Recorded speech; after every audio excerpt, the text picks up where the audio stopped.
ત્યારે ગાઉં જ છું. કેમ કે ઘણા માણસો કેવી રીતે નોકરી કરતા હોય, કેવી રીતે આવતા હોય, પુરુષોની સ્થિતિ તો કોઈ સમજી શકતું નહીં. બાઈ સવારમાં પુરુષ જાય ને એટલે કહી દે 500 રૂપિયા દેજો જરા ઘર ચલાવવા.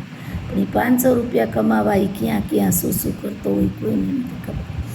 તો જ્યારે પણ હું ટ્રેનિંગ હોમ જાઉં ત્યારે શિક્ષકો ભલે બહુ સારી નોકરી કરે છે, બધું બધા બરાબર છે, પણ તોય ઘરના કોઈને ટેન્શન હોય, કોઈને બહારના ટેન્શન હોય, સ્કૂલના ટેન્શન હોય, અંદરના હોય, પોતાની માનસિક સ્થિતિ હોય, અને તોય આવીને નિયમિતપણે નિષ્ઠાથી બધા કામ કરતા હોય ને આવીને બેઠા હોય તો જરાક ફ્રેશ થઈ જાય માનસિક રીતે.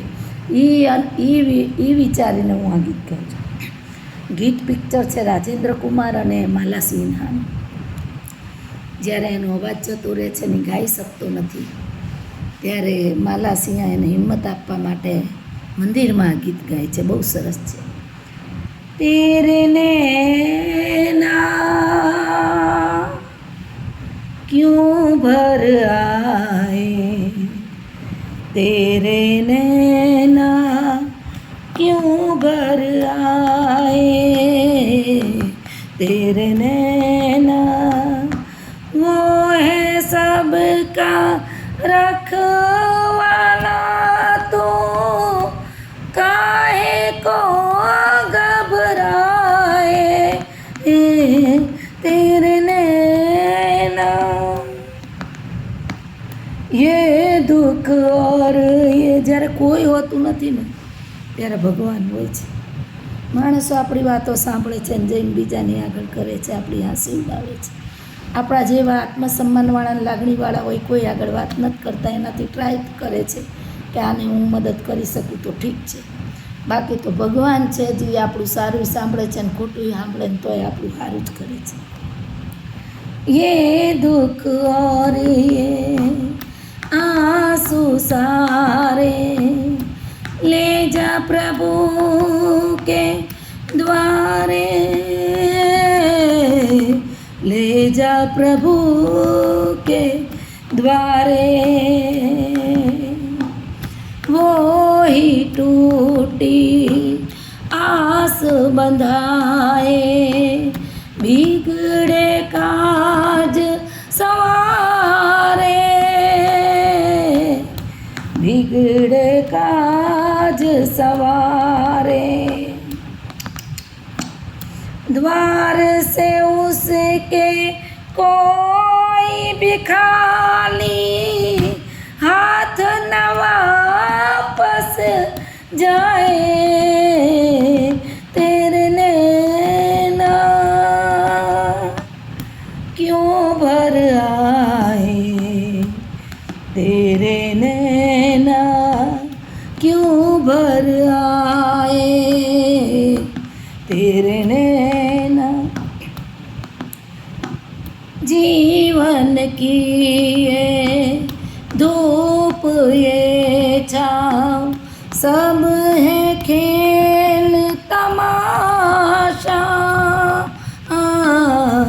सब है खेल तमाशा, मन से आँख मिचोली खेले, आशा और निराशा,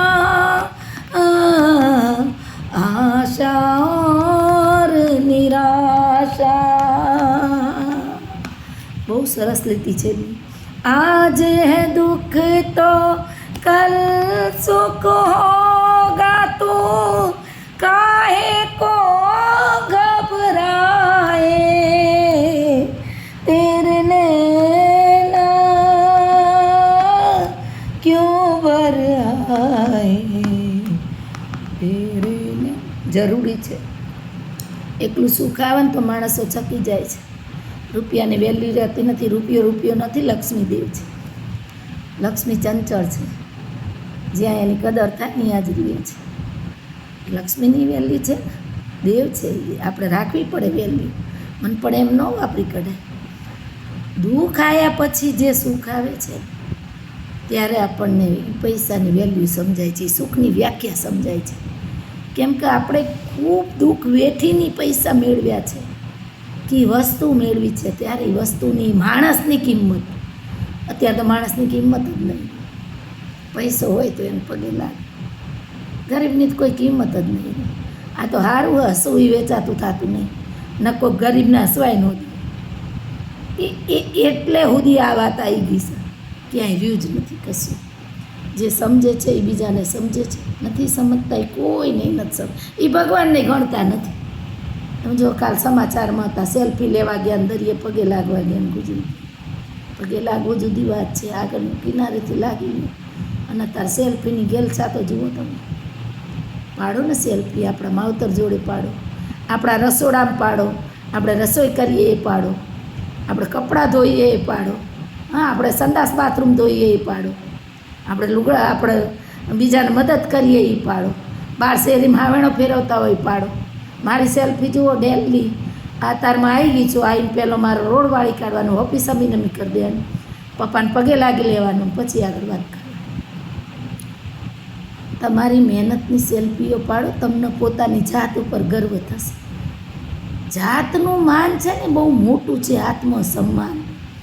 એને કોઈ આમ અડીશું જાય આપણને કોઈ. મને તો આમ કોઈકને સૂચના દેવી પડે ને, આચાર્ય મને સૂચના આપવી. મારા આચાર્ય કોઈ દી મને સૂચના જ નથી આપી. સાસરીમાં મારા જેઠાણી બોલે ને એ પહેલાં તો કામ થઈ ગયું, અને એ એક જ અફસોસ છે કે હું મીનાને કોઈ દી કાંઈ કહી જ ન હોય. જરૂર શું કોઈ બોલે એ પહેલાં કરી કાઢે.